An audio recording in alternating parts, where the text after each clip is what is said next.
La seduta è aperta.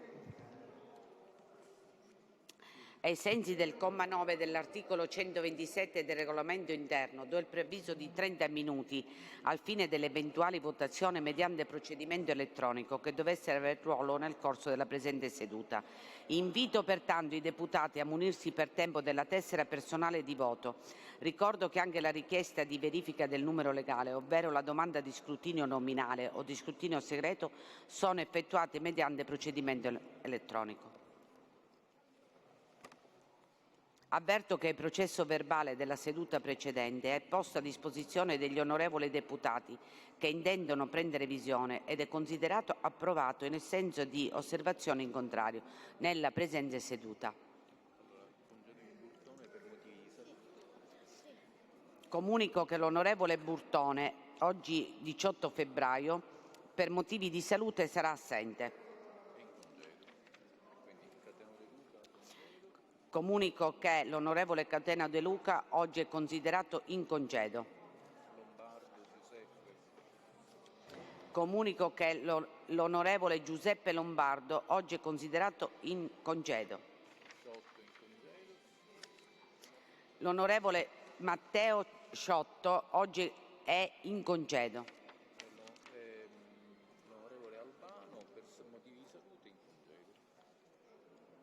L'onorevole Albano oggi per motivo di salute è in congedo. Bene colleghi, siamo al primo punto all'ordine del giorno. Do la parola al Presidente della Commissione per la relazione sulla proposta di delibera dell'Assemblea sul Fondo Anticipazione di Liquidità. Dov'è questo scritto? Ah. Non ce l'abbiamo? Aspetta un attimo.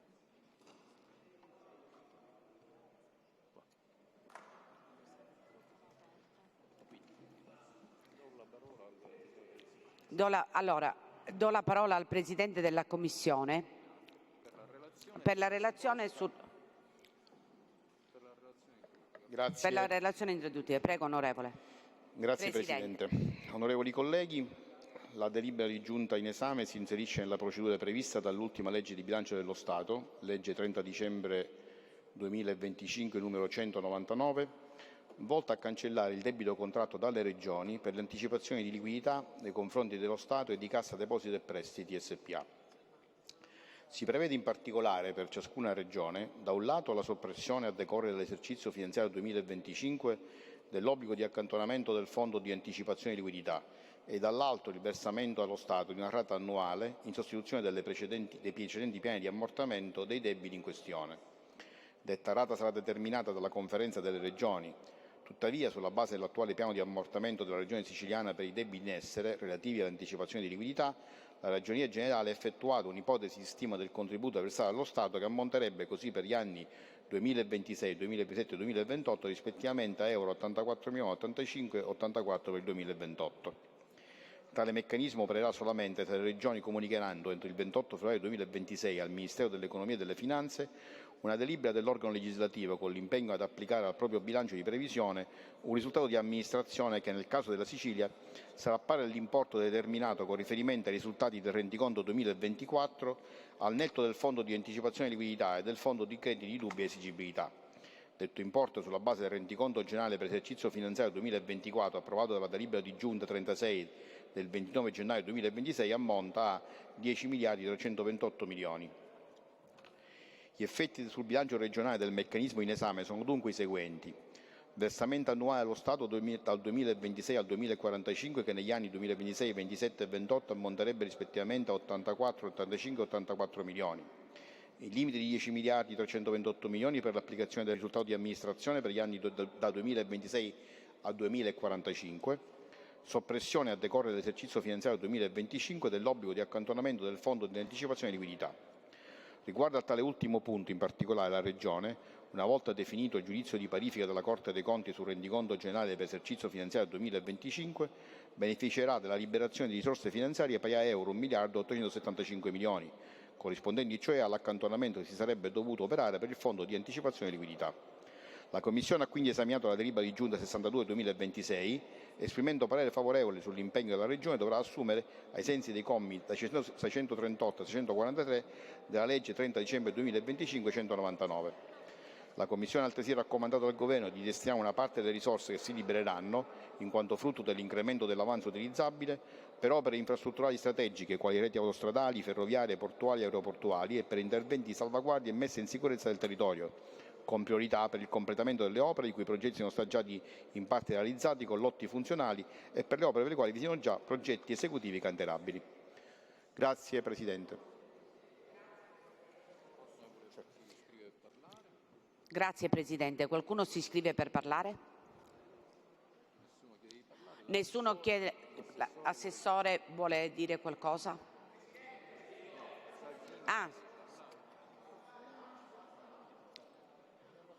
Prego, onorevole Safina. Grazie Presidente, onorevoli colleghi. Io vorrei un chiarimento su cosa si intende per questo limite di 10 miliardi 328 milioni e laddove non si raggiungesse, non si rispettasse questo limite, quali sarebbero le conseguenze? Penso che l'assessore possa tranquillamente rispondere. L'onorevole Grasso è in congedo. Prego, Assessore. Sì, un limite... Scusi, onorevole, l'onorevole Lavardera voleva intervenire? Ci sono altri colleghi che hanno chiesto l'intervento? No, prego, Assessore. Sì, è un limite che sostanzialmente nel caso della Regione Siciliana è, direi, talmente elevato che è come se non sussistesse. Il problema si pone per le altre regioni perché vi è il limite di applicazione di un avanzo di amministrazione non superiore a una certa soglia che viene determinata regione per regione sulla base dei parametri del rendiconto. Nel caso della Regione il limite di 10 miliardi che è un limite sostanzialmente non sussistente.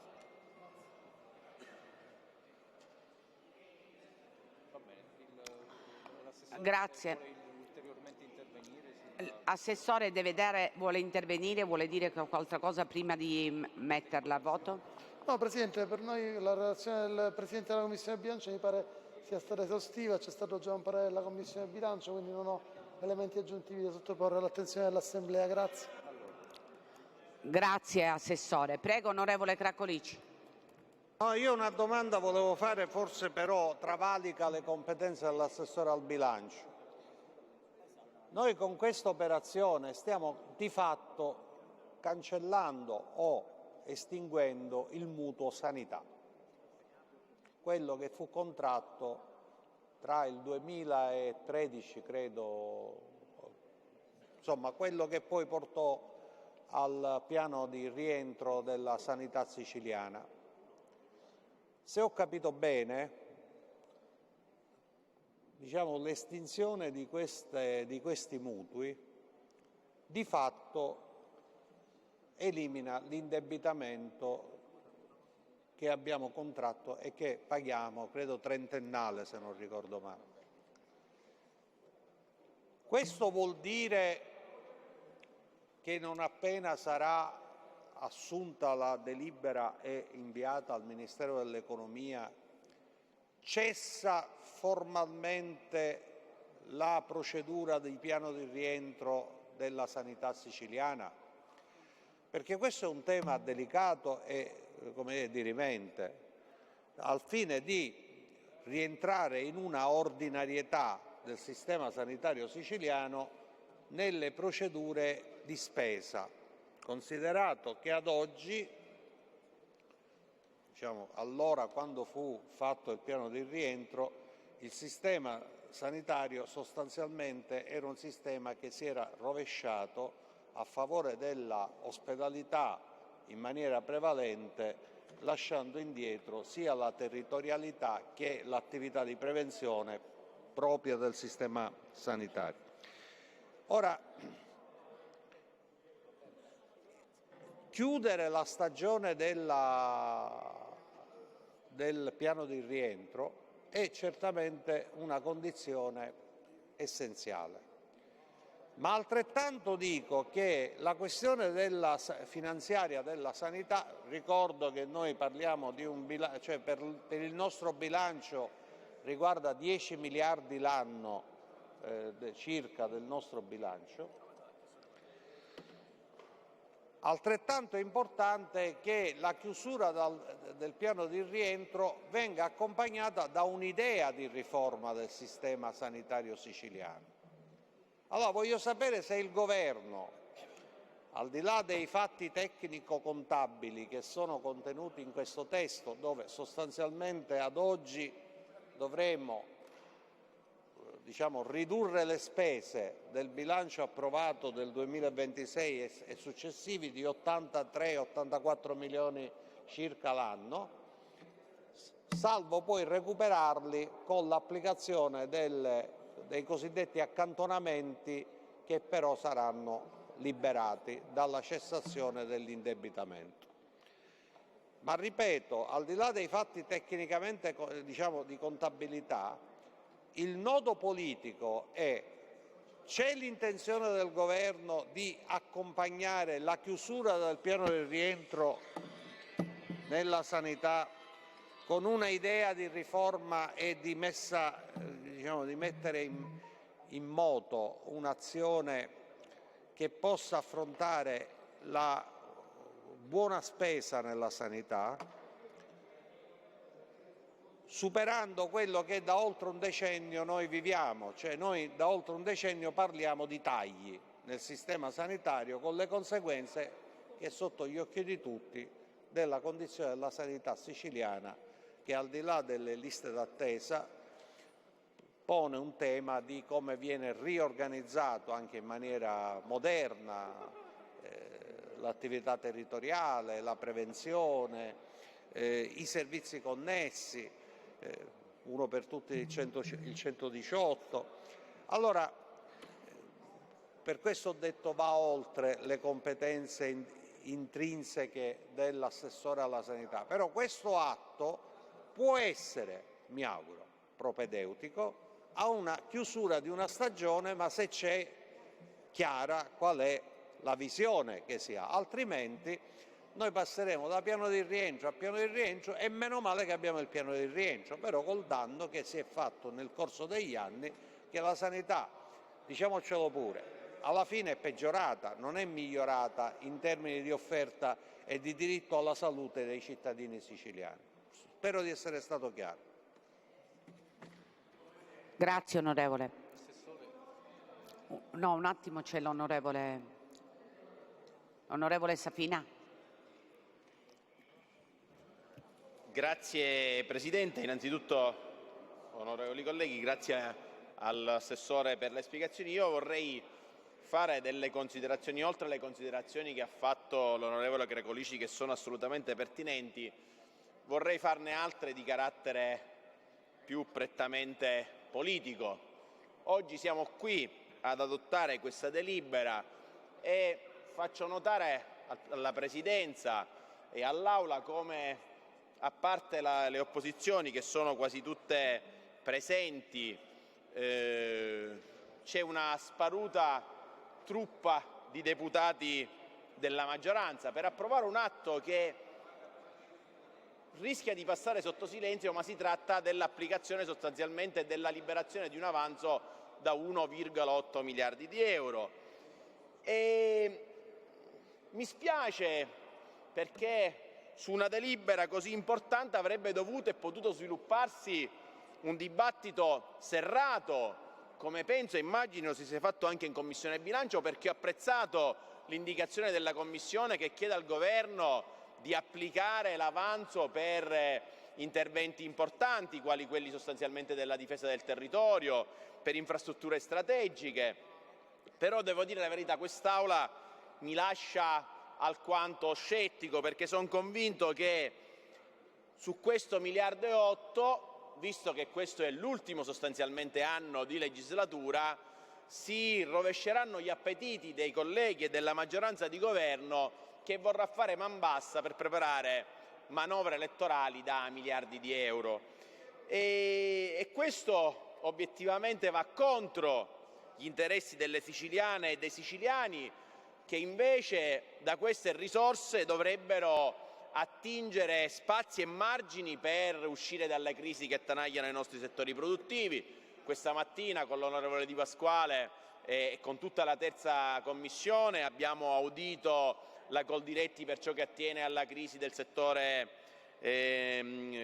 primario, come quello della zootecnia e della produzione del latte, ma nelle scorse settimane abbiamo ascoltato i lavoratori di Termini Imerese, abbiamo ascoltato gli agricoltori della provincia di Caltanissetta e non solo, e rispetto a questo il Governo, come diceva bene l'onorevole Cremonesi, si presenta con una delibera che vale 1 miliardo e 800 milioni di euro, illustrandola in maniera tecnica, come se non fosse importante su questo aprire un dibattito. Noi abbiamo chiesto peraltro un dibattito importante anche su come si vuole fronteggiare la crisi che è nata dalla frana di Niscemi e dal ciclone Harry, perché è giusto, abbiamo fatto una norma all'indomani della catastrofe col quale abbiamo sbloccato 93 milioni di euro, ma ci siamo pure detti che sarebbe stato corretto che il Presidente Schifani,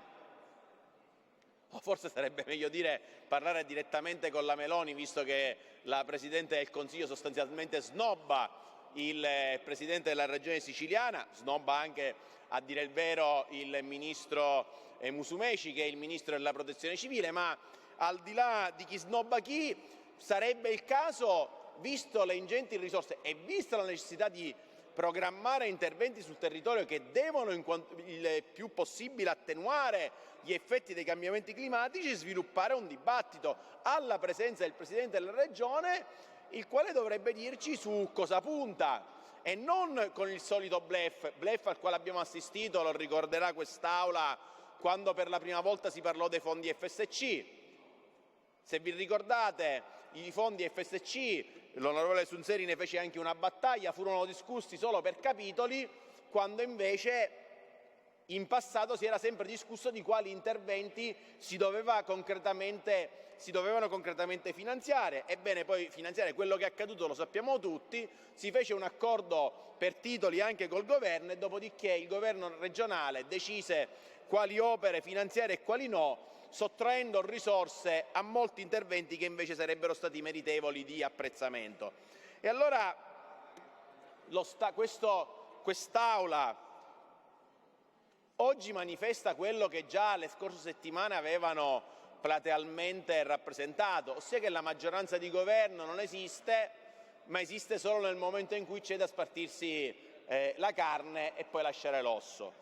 E per questo io manifesto tutta la mia preoccupazione, perché noi andremo a gestire, oramai l'assessore Dagnino e il presidente Schifani evocano questo mese di luglio come un mese fondamentale, perché sarà il mese in cui dovrebbe arrivare, anche alla luce di quelli che sono stati i giudizi innanzi alla Corte Costituzionale, le parifiche degli anni 2021, 22, 23, 2024 con lo sblocco di oltre 2 miliardi di euro di avanzo.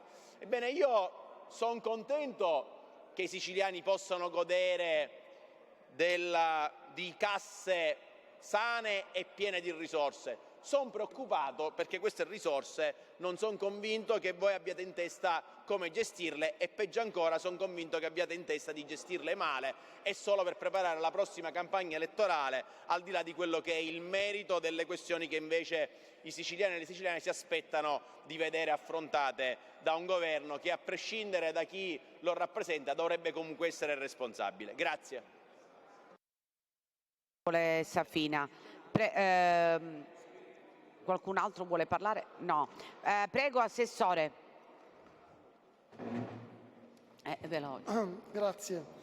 L'onorevole ci fa riferimento al tema che riguarda il piano del rientro della sanità. In realtà devo dire che l'operazione ha un carattere puramente contabile, con una refluenza sostanziale significativa. Non è un'operazione che è legata all'eliminazione di una quota di debito specificamente vincolata. Poi è chiaro che nel debito che è riportato nel Fondo Anticipazione di Liquidità ci può anche essere eventualmente una quota riferibile alla sanità, ma questo, devo dire, questa è una ricostruzione empirica che non è stata oggetto di esame specifico perché attiene comunque allo storico. L'operazione è di tipo contabile, quale che sia l'origine di questo debito contenuto del Fondo Anticipazione di Liquidità, quello è l'oggetto dell'ordine del giorno che viene sottoposto a codesta Aula, e la cancellazione di questo debito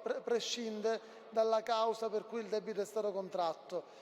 Il vantaggio è quello che è evidenziato nella relazione anche della Commissione Bilancio e sta nel fatto che le regioni, perché non riguarda soltanto la regione siciliana, è un'operazione che è maturata in sede di conferenza delle regioni, continueranno sostanzialmente a pagare un importo corrispondente a quello che sarebbe stato dovuto a titolo di obbligo restitutorio delle anticipazioni di liquidità, sebbene a diverso titolo, in quanto il nuovo titolo è un contributo alla finanza pubblica e non è una restituzione, con l'effetto contabile di grande rilevanza pratica che si va a eliminare il debito di 1,875 miliardi dal Fondo Anticipazione di Liquidità, così liberando delle risorse. Quindi è un'operazione che non ha una connotazione di merito legata alle causali per le quali il debito è stato formato. Questa è quindi la risposta che mi sento di dare al quesito posto dall'onorevole Gregorici.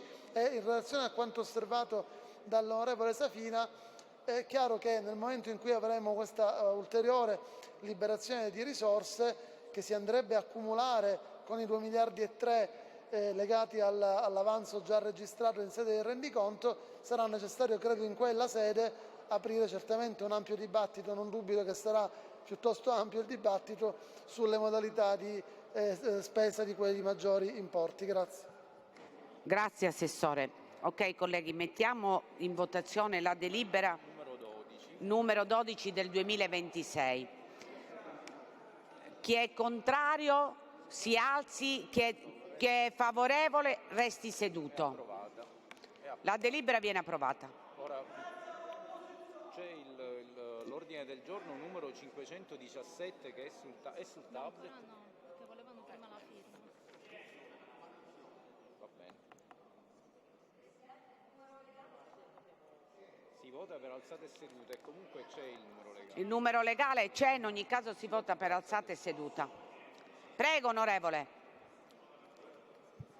Grazie Presidente. È incredibile, mi guardi Presidente, che veramente quest'Aula ormai non mi finisce mai di sorprendere, come su un argomento così delicato e importante anche sul bilancio della Regione Siciliana abbiamo l'assessore al bilancio che ci ha portato un documento di una delibera di giunta di tutto il rispetto che si ritrova senza la sua maggioranza, perché se oggi ci fossero stati solamente deputati presenti della maggioranza che sostiene questo governo, di fatto non ci sarebbe stato il numero legale. Cioè noi oggi stiamo liberando milioni e milioni di euro per il bilancio di questa regione solo grazie alle forze di opposizione che, con rispetto per gli atti parlamentari che giungono qua, sono a mettere il tesserino, a presenziare, a intervenire, perché gli interventi sono stati solamente delle forze di opposizione e il governo regionale con la sua maggioranza completamente assente, disinteressato, presente solo quando c'è da spartirsi risorse per poi, immagino, quando si libereranno queste risorse che suppongo saranno l'ultimo bilancio e l'ultima finanziaria che andremo a approvare, perché Assessore mi confermerà, se non abbiamo il rendiconto 25 queste risorse non possiamo utilizzarle, e noi oggi ci ritroviamo a fare i deputati a sostegno della regione siciliana, non certamente della maggioranza, per risorse che poi probabilmente, quando ci sarà il momento di spenderle, saranno tutti qua belli presenti a presentare gli emendamenti territoriali per poi farsi la campagna elettorale delle regioni del 2027. È un'assoluta mancanza di rispetto per i siciliani e per la Sicilia, ma qualifica perfettamente questa maggioranza e questo governo di centrodestra. Grazie collega, onorevole Sunzeri. Intanto ci sono dei congedi che sono motivati per motivi di salute e poi i colleghi sono all'impiedi perché appena si siedono i colleghi della maggioranza ci sono. Comunque noi ringraziamo tutti i deputati perché è nostro dovere essere qua e oggi col contributo di tutti è stato approvato una cosa importante. Grazie a tutti. Allora, è stato caricato questo ordine del giorno? Un attimo, non ci sento. C'è un ordine del giorno numero 517. È stato caricato l'ordine del giorno? Allora è stato caricato l'ordine del giorno numero 517. Ma dov'è? 517 che il governo accoglie come raccomandazione. numero 517. Il Governo accoglie come raccomandazione il numero 517. Va bene. Va bene per il Governo? Ok. Grazie, Assessore. Va bene. Ora dobbiamo, come secondo punto all'ordine del giorno, un attimo, dobbiamo incardinare il disegno di legge. Se mi dai il numero.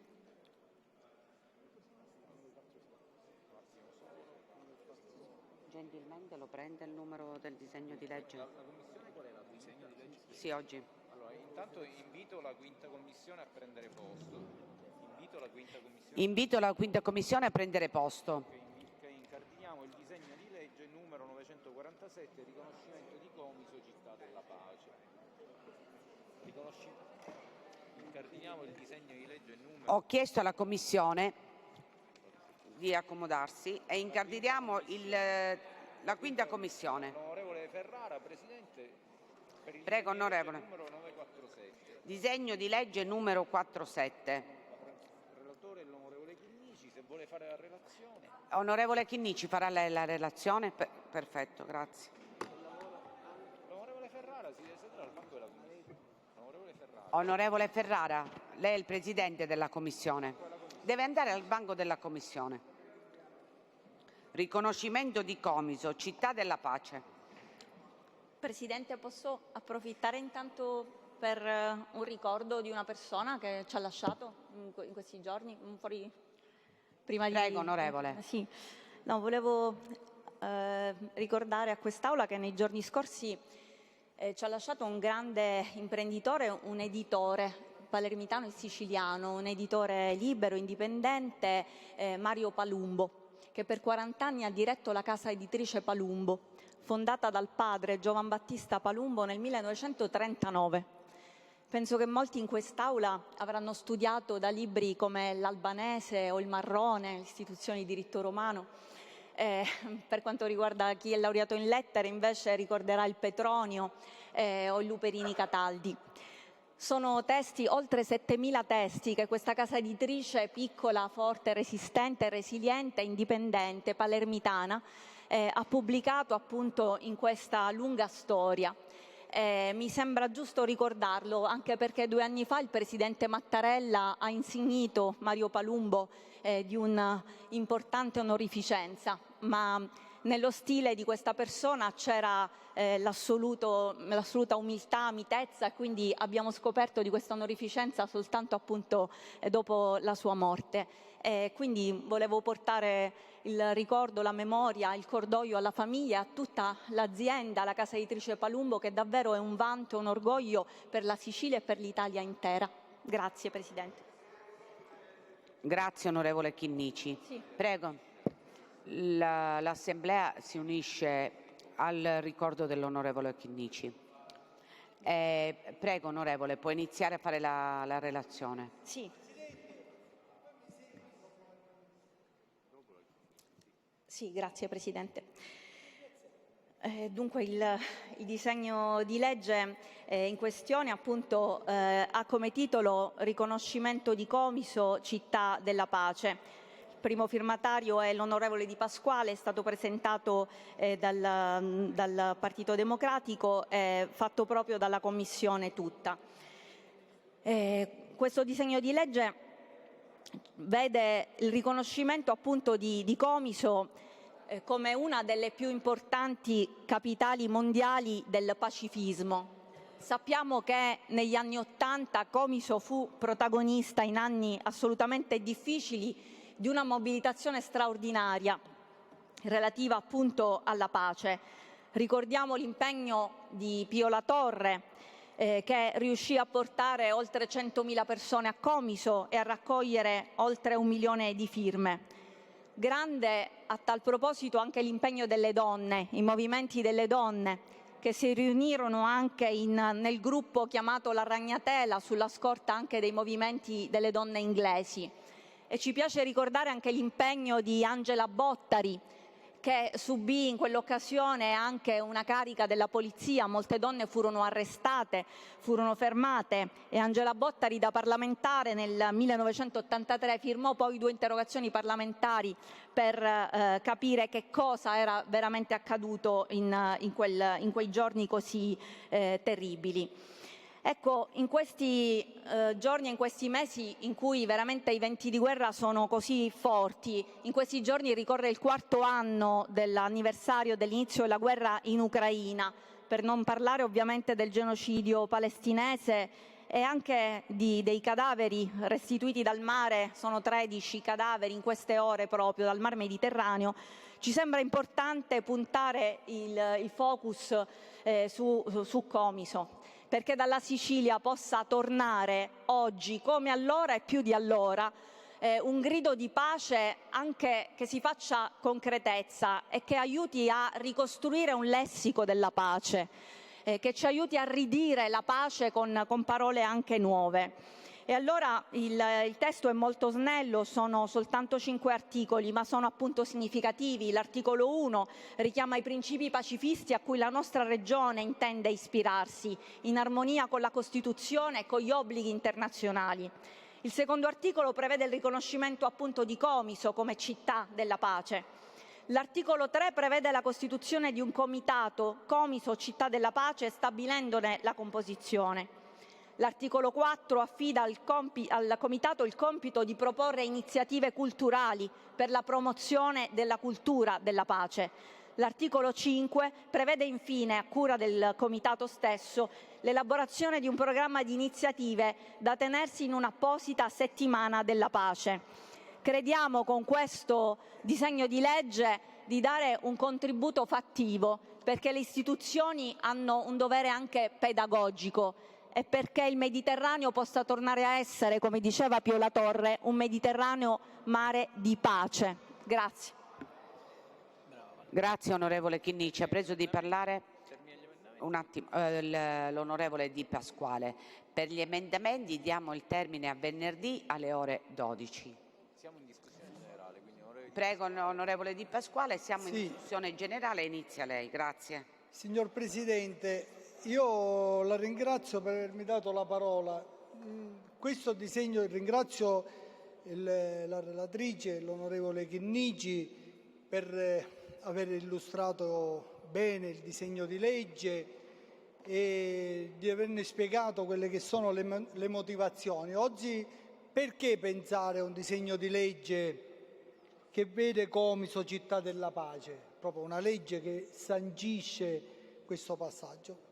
Per le cose che ha detto l'onorevole Chinnici, ma perché i tempi purtroppo ci portano ad evidenziare ed esaltare determinati significati e pensare che Comiso, quello che è stato, così come è stato ben detto, e quello che è, quello che può essere, perché questo disegno di legge che ha solamente un limite, noi dovremmo pensare alla copertura. Mi rivolgo all'onorevole Assenza, che ha condiviso insieme a me questo percorso sin dall'inizio. Dobbiamo pensare alla copertura finanziaria, perché per agevolare i lavori d'Aula non è prevista la copertura finanziaria, ma dovremmo pensare alla copertura finanziaria perché dovrà essere un comitato, perché il comitato che è previsto dalla legge dovrà avere la possibilità di creare iniziative, perché questa di questa sera è un'altra dimostrazione di come le cose possono essere fatte in maniera bipartisan.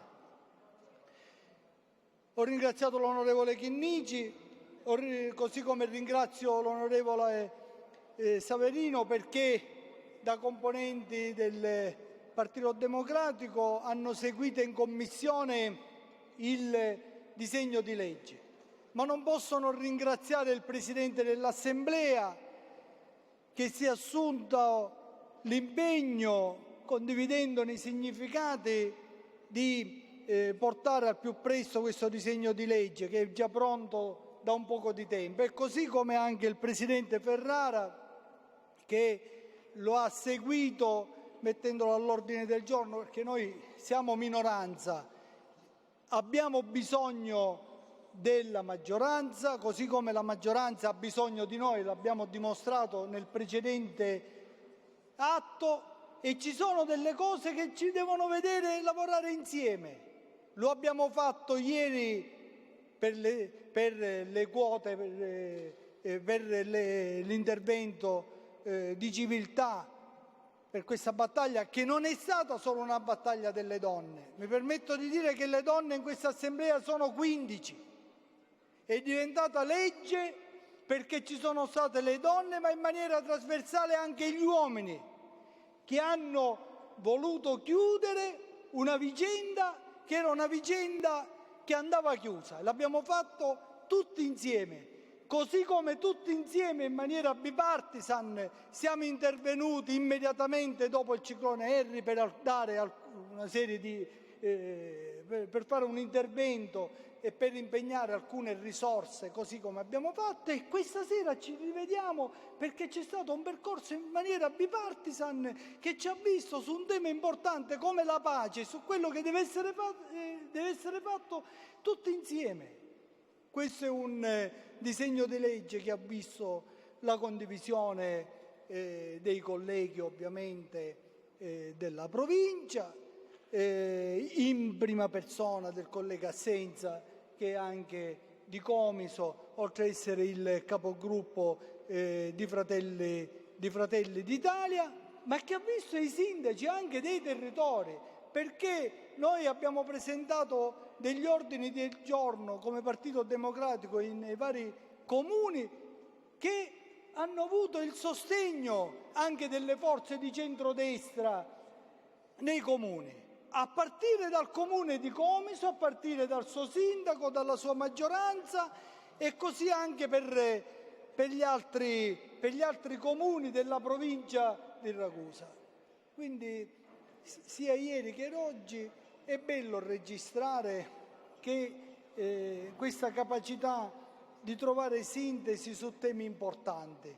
Noi l'abbiamo fatto fino all'intervento precedente, dove, guardate, l'intervento precedente è un intervento importante. L'atto che abbiamo votato prima mette in moto metterà tutta una serie di risorse, ma noi potevamo benissimo alzare il tesserino, far mancare il numero legale e non chiudersi e non ottenere quel risultato. Non l'abbiamo fatto perché non è vero che siamo un'opposizione, così come qualcuno ci dipinge, che utilizziamo il voto segreto, che utilizziamo tutte le strategie per distruggere la Sicilia. No, noi utilizziamo il voto segreto quando riteniamo che ci sono delle cose che non possono andare avanti e ci giochiamo tutte le carte possibili per evitarlo. Ma quando è davanti alle cose serie e importanti riusciamo a fare squadra anche con voi.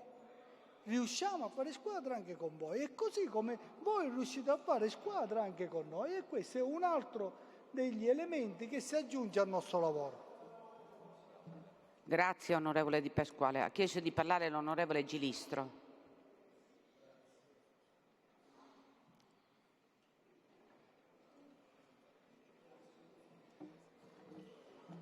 Grazie Presidente, grazie onorevoli colleghi per questa.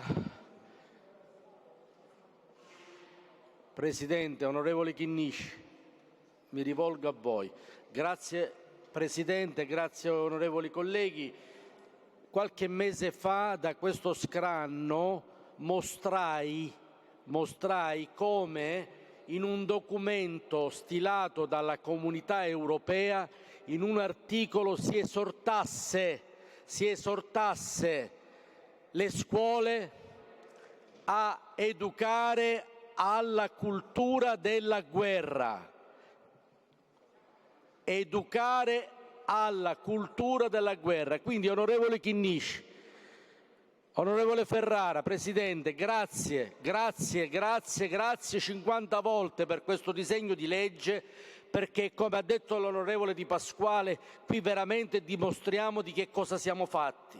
perché ci sono temi dove i colori politici, lo diciamo continuamente e instancabilmente, non possono avere colore partitico, ma la politica vera è questa. Ricordo quella giornata in cui mostrai questo documento infame, a mio avviso, infame, in cui dovrebbe passare per le scuole la cultura della guerra. Questo disegno di legge è esattamente il contrario. Noi siamo per la pace. 4 anni di guerra in Ucraina con 1 milione, oltre 1 milione di morti, dimostra che la guerra è qualcosa di infame. E noi ci batteremo per la pace. Quindi un grazie veramente infinito alla Commissione, a tutti quelli che vi siete dedicati a darci questa grande opportunità per fare un disegno di legge straordinario, a mio avviso. Grazie. Grazie. Colleghi, non ci sono più interventi. Allora... Giambona, prego. No, 83 no, articolo 83. Siamo in discussione. Siamo in discussione generale, non si può parlare. Ecco, prego. Assenza.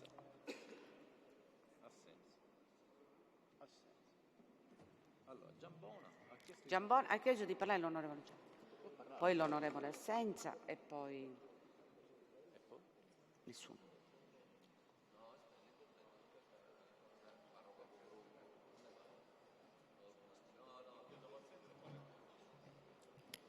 Grazie Presidente, onorevoli colleghi. Io credo che nella discussione di questo disegno di legge si va oltre il gesto simbolico.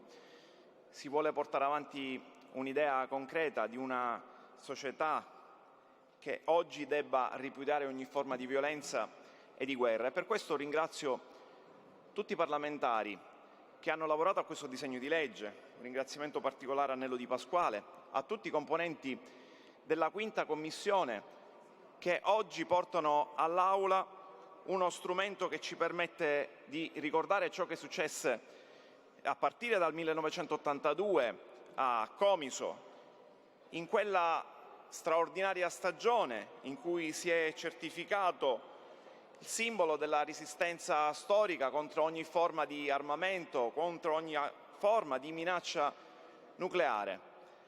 E da lì appunto è partito quella che è la cosiddetta cultura della pace, oltre 100.000 persone che invasero letteralmente la città di Comiso, nelle sue strade e nelle sue campagne.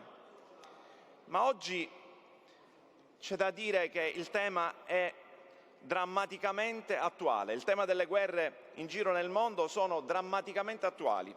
Si stima che oggi ci siano oltre 50 guerre sparse nell'intero pianeta e che oltre 230.000 tra donne, uomini e bambini, tantissimi bambini, siano le vittime di queste guerre in giro per il mondo. Oggi sono 4 anni del conflitto russo-ucraino, sappiamo quello che sta avvenendo nella striscia di Gaza, e quindi è evidente come questo argomento oggi è veramente drammaticamente attuale. Ecco perché questo Parlamento, dalla Sicilia così centrale in quelle che sono le dinamiche geopolitiche, sociali del Mediterraneo, si fa ancora una volta portavoce di un messaggio chiaro, netto, di ripudio a ogni forma di violenza e a ogni forma di guerra. Ma vado oltre, Presidente e colleghi. Io credo che a ogni norma, lo dico sempre, ad ogni occasione, bisogna trovare quelle che sono le fonti che le ispirano, bisogna trovare anche concretezza ed attuazione. Dico questo perché il Parlamento in altre occasioni si è reso protagonista di percorsi analoghi che per certi versi hanno indirizzato anche questa proposta normativa. Questo Parlamento ha esitato una norma per la cultura della pace in Sicilia. Era il 2019 con la legge numero 11. Molti colleghi parlamentari erano qui presenti e hanno partecipato a questa importante fase normativa che ha qualificato in maniera importante appunto il Parlamento. Ebbene, questa norma, Presidente dell'Assemblea, Governo e colleghi, ad oggi non ha finanziamento, non ha risorse economiche per poter portare avanti quelli che sono gli obiettivi che quella disposizione normativa prevedeva: contrastare ogni forma di violenza, contrastare ogni forma di guerra, contrastare il razzismo, la discriminazione, portare avanti attività di natura culturale, di ricerca e di educazione a quello che è la pace e al rispetto degli altri. E allora io oggi voglio lanciare un messaggio. Siamo assolutamente ben contenti che oggi si arrivi a questo risultato, esitando questo disegno di legge che è un inno alla pace, ma è altresì vero che il Parlamento e il Governo devono mettere nelle condizioni affinché i provvedimenti normativi trovino attuazione. Bisogna speditamente andare avanti a finanziare la norma sulla pace in Sicilia, così da poter dare seguito a tutti quei nobili intenti che noi tutti parlamentari riteniamo siano utili portare avanti. Grazie. Onorevole, ha chiesto di parlare l'onorevole Assenza.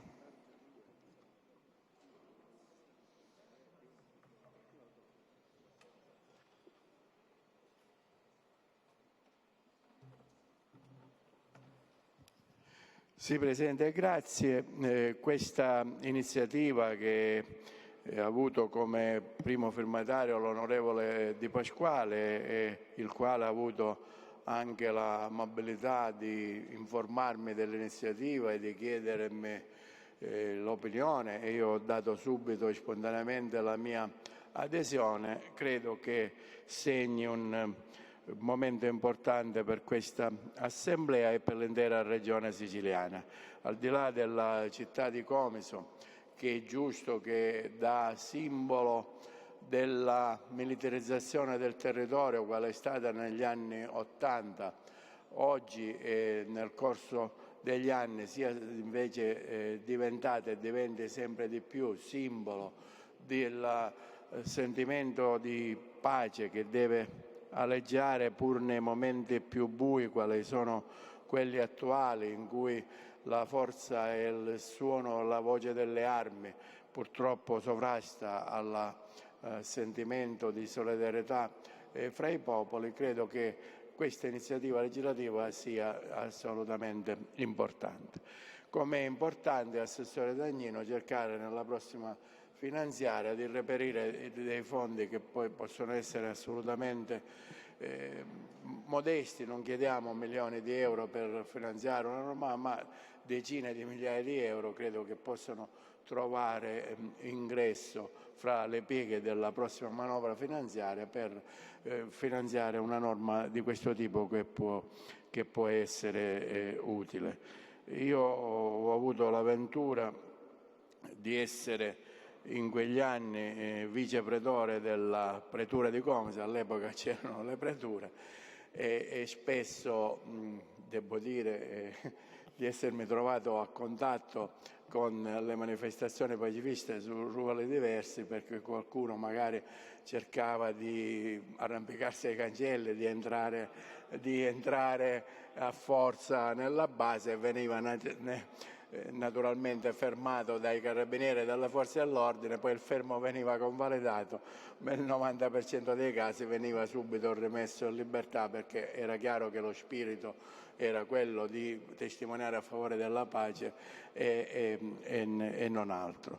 E accanto a questo io vorrei ricordare che mi sono permesso nelle più recenti manovre finanziarie, non quelle immediate, ma di finanziare il percorso della pagoda della pace, cioè quella struttura. Noi abbiamo a Comiso la pagoda più grande d'Europa, una pagoda dovuta all'opera incessante del monaco Morosita, che dai primi anni '80 è venuto a Comiso e che da allora non si è più allontanato da Comiso e che ha sensibilizzato tante energie per la realizzazione di quest'opera imponente, e grazie a un intervento in una recente manovra finanziaria quell'opera sta andando in appalto proprio in questi giorni da parte del Comune di Comiso, di realizzare attorno a quella pagoda un parco della pace, la via della pace, così come la strada degli Aragonesi, che porterà e che permetterà di raggiungere dalla città di Comiso agevolmente questo sito. Questo, mi consenta, è una delle tante mance per cui finiamo sui giornali. Io sono orgoglioso di avere favorito una mancia di questo genere che permette di dare alla Sicilia, alla provincia di Ragusa, alla città di Comiso questa bellissima istituzione del Parco della Pace attorno alla Pagoda della Pace. Grazie Presidente. Grazie onorevole Assenza. Non ci sono altri interventi. Chiudiamo. Ah, scusi onore. Presidente, proprio brevissimo per associarmi a quelle che sono state le considerazioni di Valentina Chinnici, di Assenza, perché andare incontro a quelle che sono le esigenze, le necessità di intervenire per trovare anche forme di pacificazione, forme di inclusione, forme di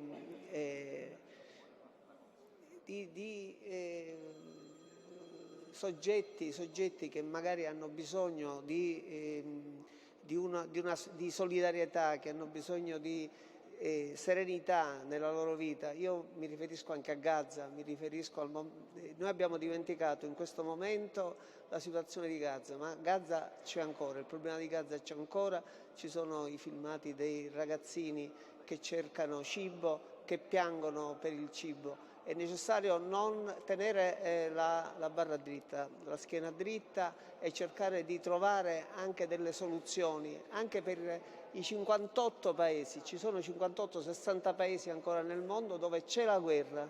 Non c'è la guerra solo in Ucraina, non c'è la guerra solo a Gaza, ma in Sudan ci sono le guerre civili dove migliaia di persone e bambini in questo momento muoiono. Quindi trovare in questo momento momenti per discutere sulla pace e sulla necessità e sulla solidarietà mi pare assolutamente consono e congruo a quello che è il compito e la funzione di questa Assemblea. grazie onorevole Pellegrino. Allora, dichiaro chiusa la... Ma sempre lei deve parlare. Prego, non me ne ero accorta, siccome ha parlato tante volte. No, lo faccio parlare con piacere, però... Grazie Presidente, al di là delle battute, onorevoli colleghi, io voglio ringraziare l'onorevole Di Pasquale e la Commissione Cultura che ci dà l'opportunità di ricordare come la Sicilia può e deve essere terra di pace e indicare Comiso come città della pace, luogo dove si tenne la più grande e importante manifestazione mai svoltasi in Sicilia, la marcia contro i missili, che non fu la marcia solo di Pio La Torre, perché faremmo un errore. Sicuramente Pio La Torre fu un grande ispiratore di quella iniziativa e fu una delle ragioni per le quali fu ucciso, perché Pio La Torre riuscì a mettere insieme i cattolici, i liberali, il mondo delle ACLI, dell'associazionismo, perché quando tornò in Sicilia voleva contribuire a creare un fronte ampio per sconfiggere la mafia e per far sì che la Sicilia potesse avere un futuro diverso da quello che alcuni volevano assegnare a lei. E oggi, guardate, è un tema che torna, se volete, di moda, perché il MUS, la base per gli F-35, per l'addestramento degli F-35, noi abbiamo presentato come gruppo del Partito Democratico un'interrogazione per sapere se è intendimento del Governo discutere con le autorità nazionali che quella base, che è una base ad oggi definita solo di addestramento ed è una base peraltro una piattaforma privata, gruppo Lockheed Martin con sostanzialmente Finmeccanica, non si trasformerà mai in una base operativa per gli F-35 in Sicilia. E rispetto a tutto questo, la Sicilia, che dovrebbe essere terra d'accoglienza, la più grande isola del Mediterraneo, il più grande ponte logistico sul Mediterraneo e nel Mediterraneo, da alcuni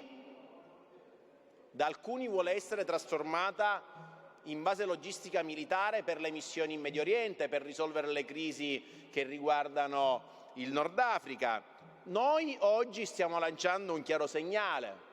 E per questo ringrazio ancora una volta l'onorevole Di Pasquale, perché ha portato al centro del dibattito di quest'Aula un tema che non è un tema che non riguarda i siciliani, le siciliane, ma che è un tema che li riguarda apertamente, perché se ci trasformassimo in una base logistica militare cambierebbe il modello di sviluppo della nostra terra, quando invece la nostra terra ha risorse infinite che deve utilizzare, non sfruttare, utilizzare al meglio per far sì che il nostro territorio, con la sua bellezza, possa diventare un esempio di convivenza tra i popoli.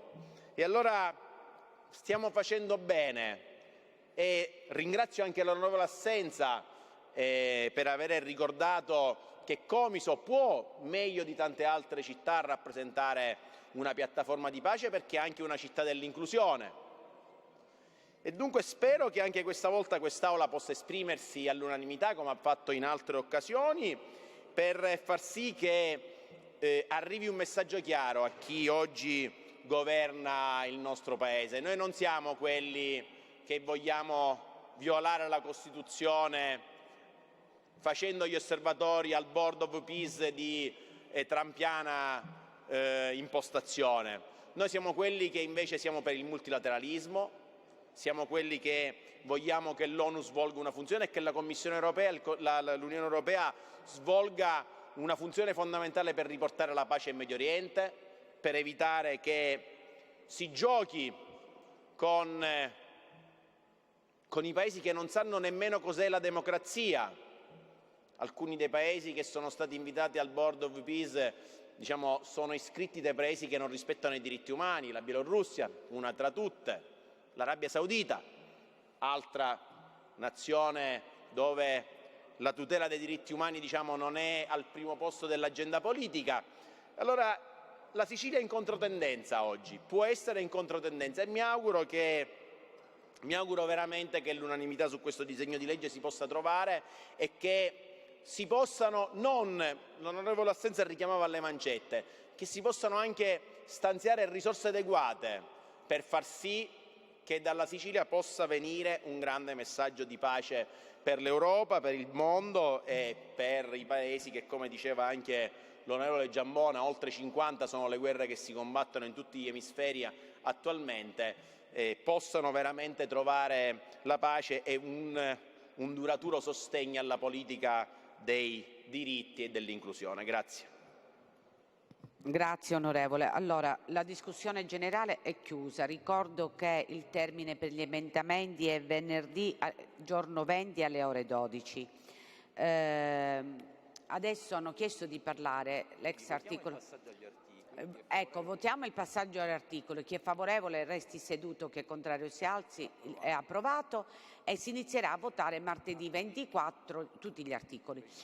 Adesso passiamo con l'ex articolo 23. Ha chiesto di parlare l'onorevole Lavardera.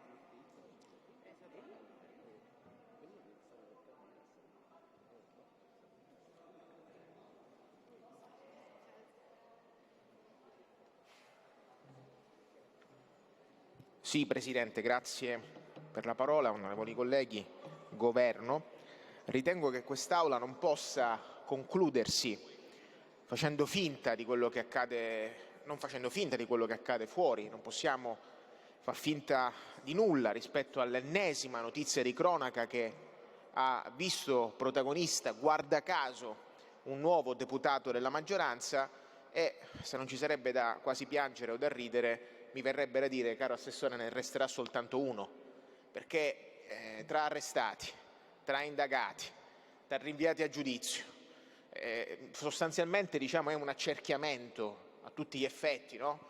E ogni giorno si apre il giornale e sostanzialmente questa maggioranza è schiava di una delle pagine più buie che sta facendo affrontare alla nostra terra.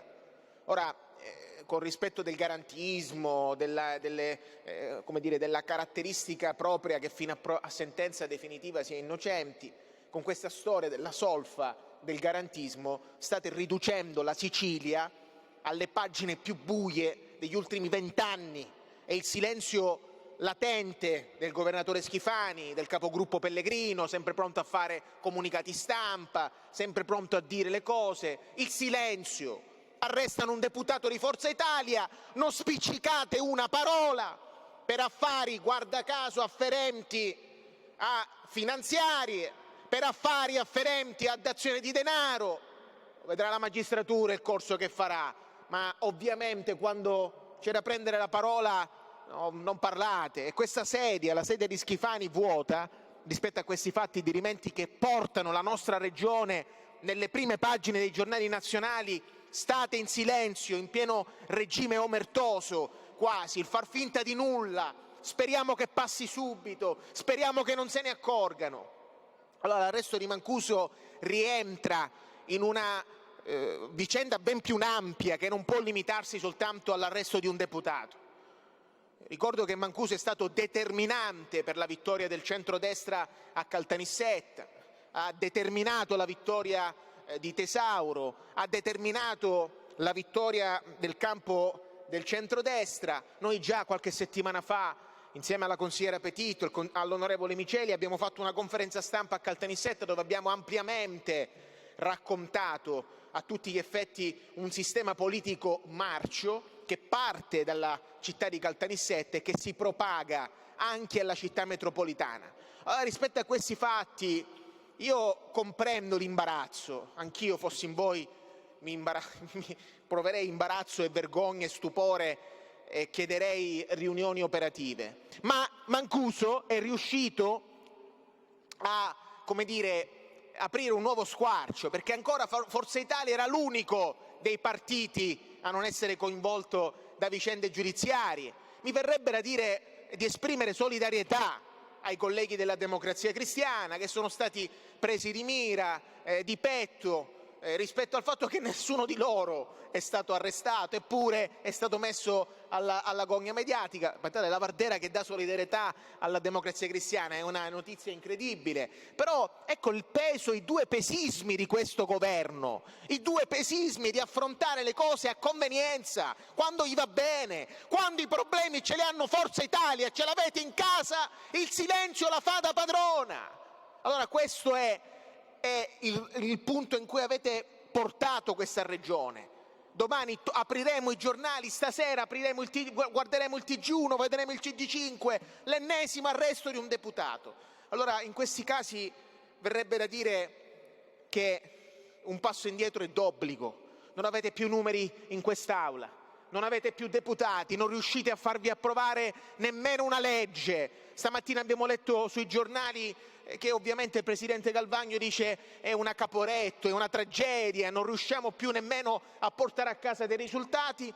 Vi stanno arrestando sostanzialmente un giorno pure un giorno l'altro, quasi tutti, guarda caso sempre componenti della maggioranza, e la vostra migliore risposta è fuggire, stare in silenzio, lasciare vuota quella sedia e per l'ennesima volta far diventare, far vergognare i siciliani di uno dei governi peggiori. Per questa ragione non potevamo fare echeggiare in quest'Aula queste parole che suonano come parole di quei tanti siciliani che stanno guardando questo palazzo e che pregano e sperano che prima o poi la sciagura Schifani e del suo governo possano andare a casa. Grazie onorevole Lavardera. Ha chiesto di parlare l'onorevole Marchetta. Grazie. Adorno, Marchetta e Giambuono.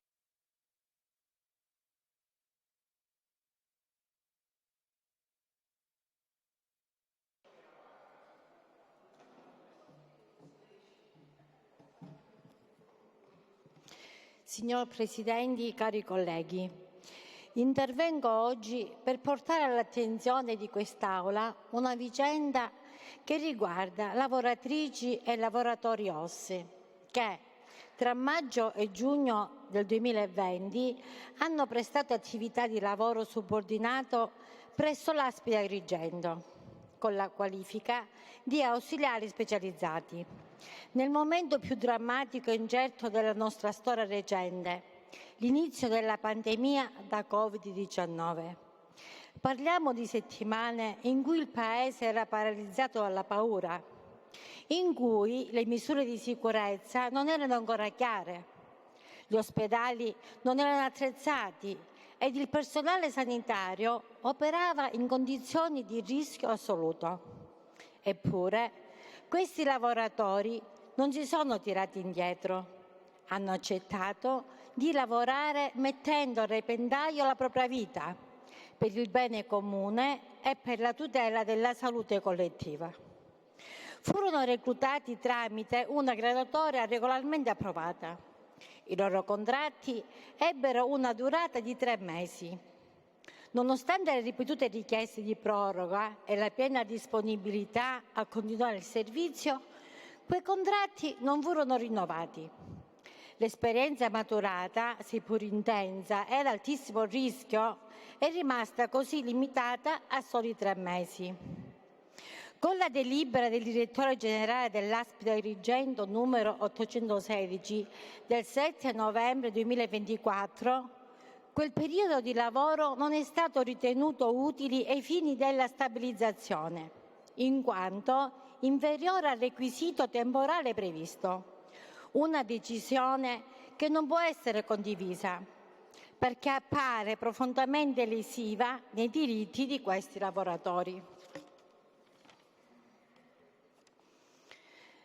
Signor Presidente, ritengo sia dovere di questa Assemblea prendere in carico questa vicenda per restituire giustizia a persone che tutti in questi mesi abbiamo definito eroi.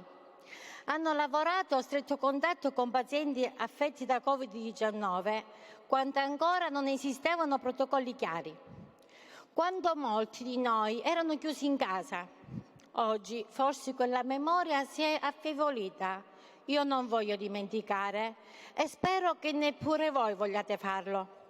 Ricordo che nel decreto legge 9 marzo 2020 numero 14, pubblicato nella Gazzetta Ufficiale numero 62, consentiva alle aziende sanitarie di procedere ad assunzioni straordinarie e stabiliva che le attività professionali svolte d'emergenza costituissero titolo valutabile nelle procedure concorsuali del Servizio Sanitario Nazionale.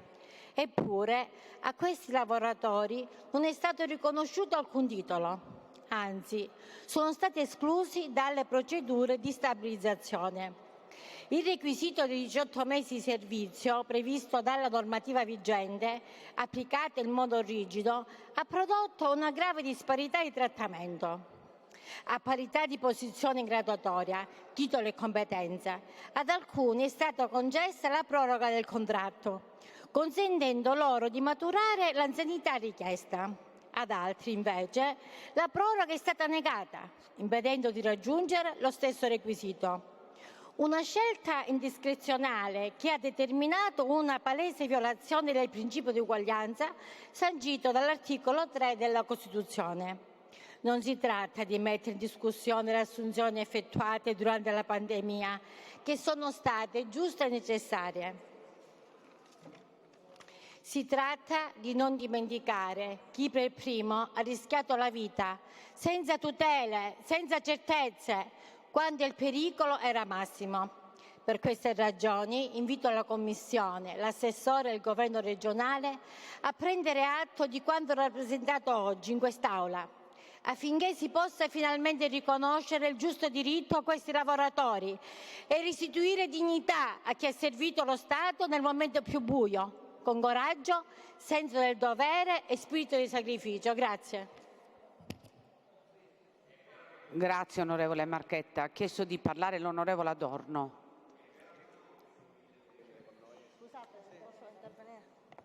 Sì, grazie Presidente. Dico, mentre noi ci troviamo in questo Palazzo Dorato e sempre le 12 sedie davanti a me rosse sono tutte vuote, mentre nei giorni scorsi parlavamo del consigliere supplente, delle indennità, del terzo mandato per i sindaci, e l'unica certezza e l'unica nota positiva è stata quella di avere fatto una norma per le quote di genere quando le donne trasversalmente appartenenti a tutti i colori politici hanno portato a casa almeno questa riforma, ma da parte del centrodestra, che oggi è ancora protagonista di un arresto e non è il primo, mentre le inchieste continuano a susseguirsi su altri ambiti, anche della sappiamo benissimo del rinvio a giudizio del Presidente dell'Assemblea regionale siciliana, sappiamo bene anche di altre indagini a carico di assessori, sappiamo bene che alcuni sono stati anche tolti, malgrado non siano stati nemmeno toccati da indagini, soltanto perché appartenenti al cosiddetto cuffarismo, mentre oggi che viene arrestato un deputato di Forza Italia, il presidente della regione Schifani non ce ne dà notizie. Ma vede, Presidente, il mio intervento oggi doveva toccare altre note, però è chiaro che la cronaca ci tocca e ci mette di fronte a questi continui scandali, a questo palazzo che diventa inutile perché non vediamo riforme del centrodestra che riescono ad andare in porto, non vediamo, vediamo sempre il gioco dei franchi tiratori che a noi personalmente ci favorisce perché è chiaro che abbiamo tolto quelle norme che erano e prevedevano dei costi a carico dei cittadini. Abbiamo tolto infatti l'aumento delle poltrone con il consigliere supplente, le abbiamo tolto la possibilità di un terzo mandato per i sindaci e lo rivendichiamo perché altrimenti si sarebbe creata per la terza volta consecutiva una gestione di potere troppo accentrato. Però il mio intervento oggi voleva toccare la realtà, una delle tante realtà che invece c'è nel mondo reale. Nel mondo reale succede Niscemi, ma ci sono tante altre comunità che vivono le medesime situazioni in maniera più o meno piccola rispetto a Niscemi. Tutto ciò che concerne il dissesto idrogeologico non ha fatto sconti a nessuno e oggi volevo parlare di Motta Sant'Anastasia, un comune che appartiene alla provincia di Catania, toccato dal 2010 da numerosi frane e smottamenti. Ecco, dal 2010 a oggi, esattamente come Niscemi, non è stato fatto nulla. E allora, Presidente, prima che esista una nuova Niscemi, ho cercato di sollecitare e di accendere i riflettori su quelle che sono purtroppo delle continue mancanze di progettualità e di interventi da parte dei governi di centrodestra che si sono susseguiti da Musumeci a Schifani, tanto per citarne alcuni. E allora io a questo punto, visto che le avverse condizioni atmosferiche si susseguono bruscamente, chiedo appunto che si prenda atto di questa situazione per quella che viene definita la cosiddetta zona ponte, una zona che riguarda alcune vie centrali a 200 metri dalla piazza Umberto. Prima che ci si ritrovi, come dicevo poc'anzi, ad avere una nuova Niscemi, io vorrei comprendere, perché pare che ora all'inizio del 2026, quando tutti si sono allertati per ciò che è successo, sia venuto il commissario della regione a Motta e abbia avuto un incontro col sindaco e degli interventi che sembravano essere a partire dal 2027 si dovrebbero anticipare al 2026 con 5.300.000 euro che sono stati destinati.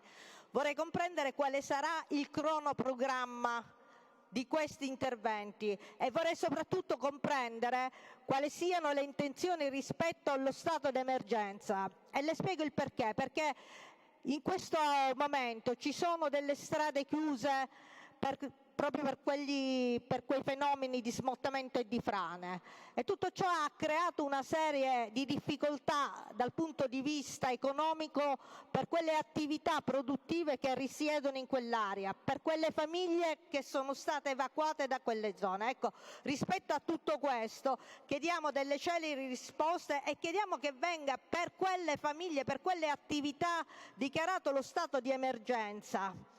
E poi certo ci chiediamo quali siano stati i motivi che non abbiano permesso dal 2010 ad oggi di fare alcun intervento. Grazie Presidente. Grazie onorevole. Ha chiesto di parlare l'onorevole Giambona.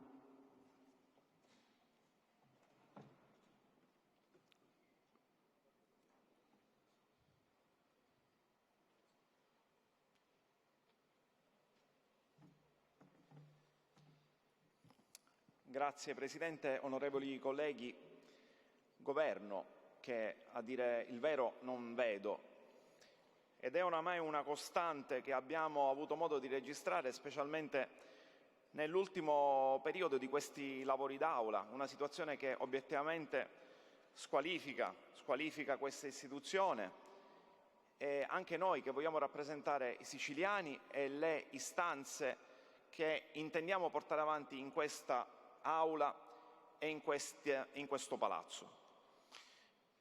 Oggi voglio rappresentare un tema che sembrerebbe essere uscito oramai fuori, anzi, ad onore del vero, mai entrato nel dibattito di questo Governo, di questa maggioranza, ovvero parlare della questione lavoro. E lo dico oggi a ragion veduta quando oramai ad oltre 2 mesi, anzi ad oltre 3 mesi da quando il Presidente della Regione ha deciso di togliere le deleghe all'assessora al lavoro e alla famiglia, ancora oggi, malgrado una norma regionale che il Presidente della Regione si ostina a non voler rispettare, lui che dovrebbe essere il garante della legge, dello Statuto e della Costituzione, ecco, lui si ostina a non ricomporre il plenum e a non nominare l'assessore al lavoro, in una fase storica molto delicata dal punto di vista sociale, dal punto di vista economico per la nostra terra, dove si moltiplicano quelle che sono le vertenze in ambito lavorativo. Già il 2025 si era chiuso con molti lati oscuri.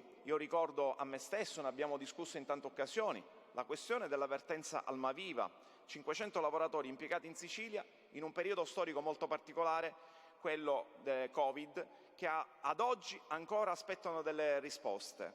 Solamente promesse, tavoli tecnici, momenti sicuramente nei quali abbiamo visto anche la disponibilità da parte del Governo, ma ad oggi siamo arrivati a metà febbraio e di quell'impegno di una proposta di delibera che permetta almeno una parte di questo importante bacino di trovare occupazione ancora non ne vediamo l'ombra. E allora io credo che da questo punto di vista, da questo pulpito, non possiamo che intraprendere azioni tutti quanti all'unisono per tentare di dare una risposta che è coerente rispetto all'indirizzo che questo Parlamento ha voluto dare a questa platea importante di lavoratori del bacino Almaviva.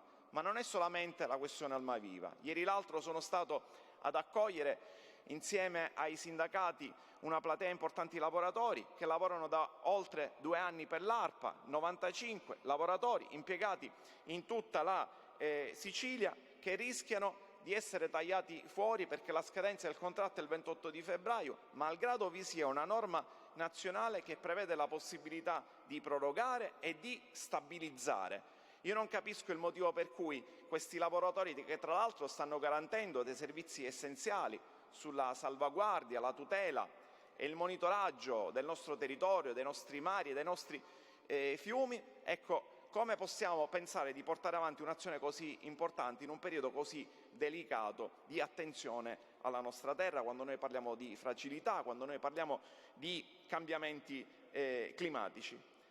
Potrei andare avanti e dire quante volte abbiamo discusso delle vertenze delle IPAB, centinaia di lavoratori che oramai da anni, non da un mese, oramai da anni non percepiscono retribuzione e non hanno i contributi versati. Si continua a reiterare con i commissariamenti, ma risposte su una riforma che era stata annunciata dal Presidente della Regione sulle IPAB non se ne vede nemmeno l'ombra, ma ci sono tanti lavoratori che non possono sbarcare il lunario. A loro noi dobbiamo chiedere scusa perché questa istituzione non è nelle condizioni di dare risposta e oggi è semideserta, anziché parlare di quelli che sono i temi dei siciliani, i temi di coloro che bramano il lavoro. Buona parte della maggioranza e la totale assenza del Governo ne certificano letteralmente il fallimento.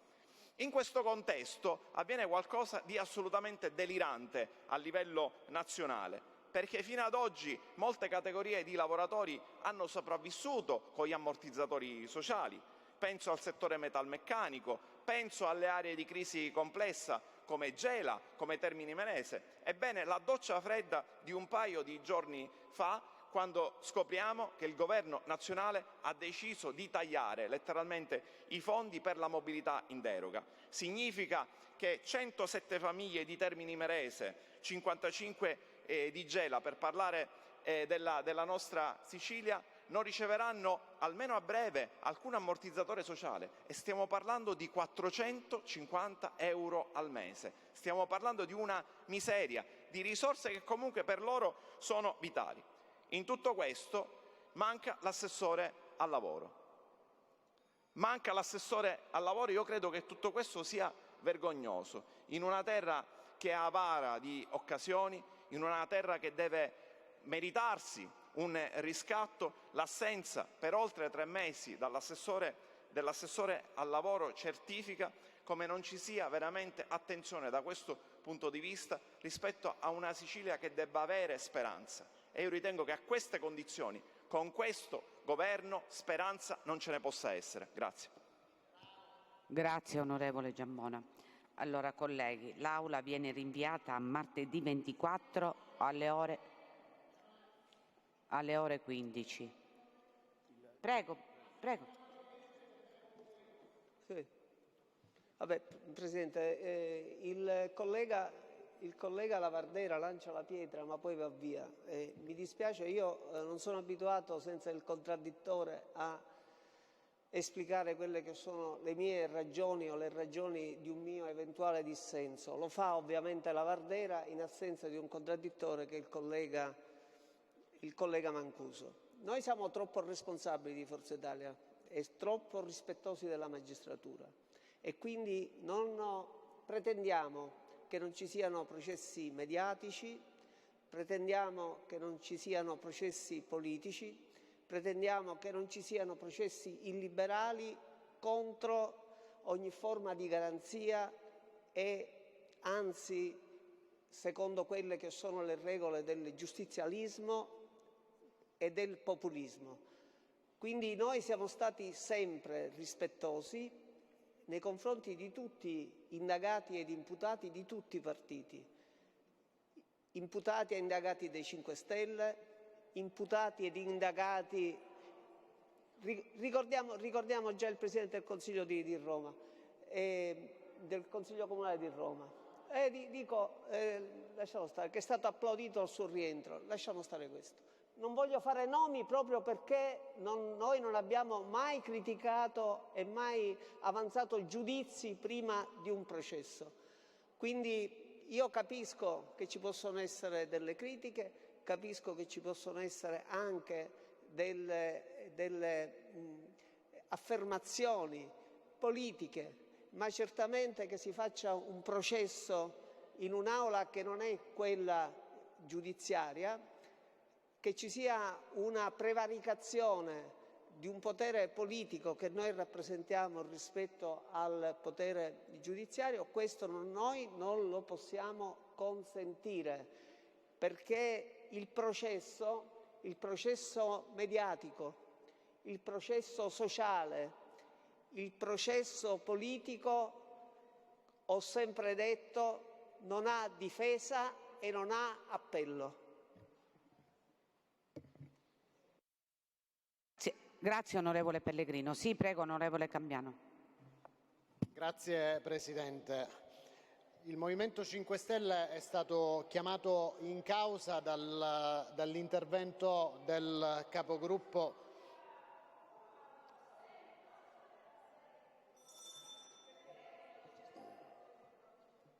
Scusate, sta parlando il collega. Onorevole Pellegrino, onorevole. Scusate, sta parlando, prego. Ok, onorevole. grazie. È proprio per chiarire rispetto all'intervento del capogruppo di Forza Italia, che cita e chiama in causa il Movimento 5 Stelle per rispondere al collega Lavardera. Il tema, caro onorevole Pellegrino, è uno ed uno solo: l'approccio alla politica di questa destra e di questo governo di destra-centro in Sicilia. L'approccio alle esigenze dei cittadini che passano in secondo piano rispetto a una continua spartizione di poltrone e di potere. Il tema, caro onorevole Pellegrino, non lo ha posto né l'onorevole Lavardera né il Movimento 5 Stelle. Il tema lo ha posto il Presidente della Regione Schifani quando ha ritenuto opportuno, ad esempio, defenestrare il caro collega qui presente, onorevole Messina, e quel garantismo di cui lei tanto parla lo vediamo a due misure, rispetto a due velocità, rispetto a delle esigenze mediatiche. Quindi se c'è l'esigenza mediatica di parare il colpo contro una indagine o contro un'inchiesta sulla Democrazia Cristiana, facciamo dimettere gli assessori e condanniamo quel sistema di clientela in maniera ipocrita, salvo poi stare in silenzio in tante altre circostanze per cui bisognava forse alzare la voce. Vede, onorevole Pellegrino, se in Sicilia ancora manca l'acqua nel 2026, ieri ho citato Canicattì, oggi cito Grotte per presunti malfunzionamenti del depuratore comunale, presunti. A Licata, dopo 20 giorni, attendiamo il turno dell'acqua. E noi nei nostri regolamenti edilizi non abbiamo l'obbligatorietà di avere i serbatoi quando ci rilasciano una concessione edilizia, ci siamo rassegnati. E se ci siamo rassegnati a questo stato di cose, probabilmente è perché la politica è quella politica che questo centrodestra interpreta egregiamente, ha perso di vista le priorità, perché si è distratti da una continua spartizione di potere ed esercizio dello stesso, perché si sono perse di vista le esigenze dei cittadini, perché dopo una nomina ne arriverà un'altra, perché il tema è che adesso il dottore Iacolino andrà a fare il direttore generale al Policlinico di Messina, ma chi prenderà il suo posto? Spetta a Fratelli d'Italia. I due assessori a chi spettano? Rientra in giunta la Democrazia Cristiana e Forza Italia che cosa fa? E l'assessore alla sanità è un tecnico e un politico? O si rifà alla Lega? A capo di Sicilia Acqua che abbiamo messo un sindaco della Lega. Onorevole Pellegrino, la decenza almeno di tacere.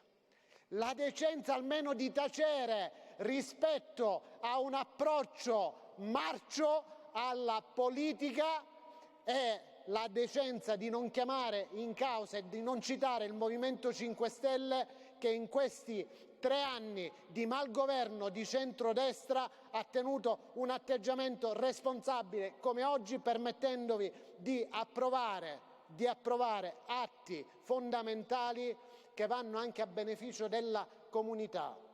Vede, onorevole Pellegrino, il Movimento 5 Stelle ha perso parte del voto di opinione, è cambiato, probabilmente è maturato, ha commesso degli errori, ma sull'approccio alla politica, sull'etica, non le consento di chiamarlo in causa e di citarlo rispetto a un populismo che probabilmente apparteneva ad una prima fase.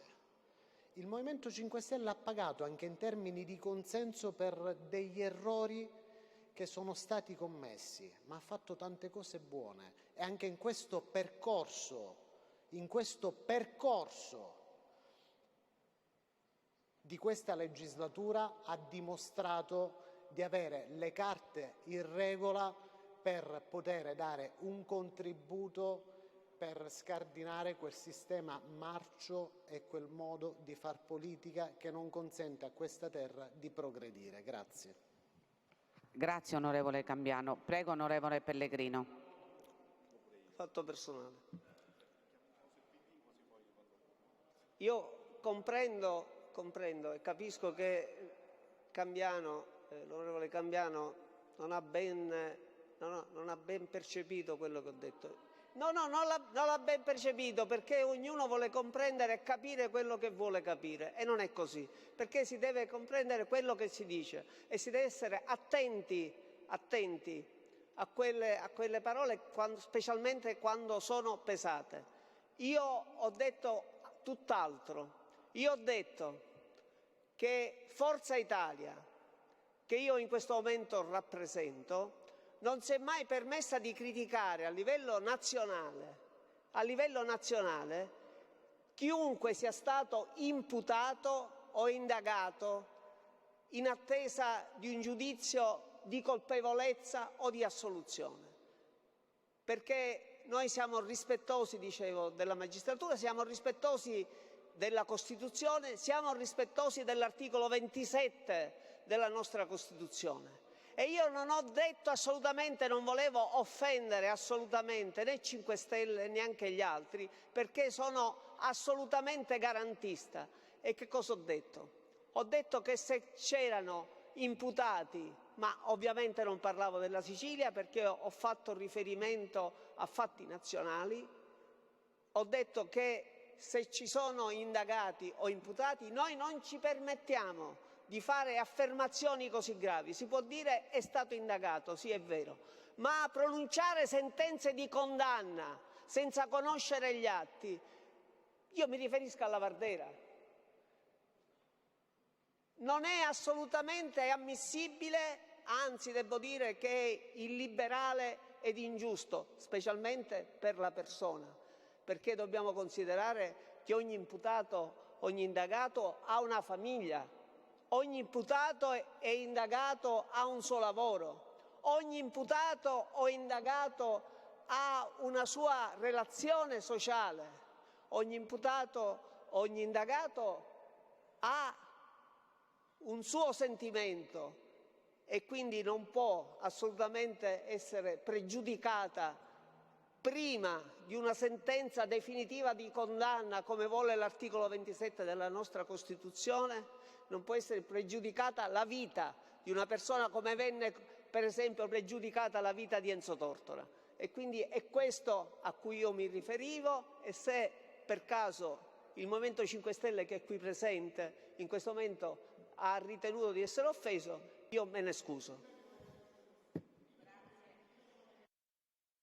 Grazie onorevole Pellegrino, sempre preciso. Allora, l'Aula viene rinviata a martedì 24 alle ore 15. L'Assemblea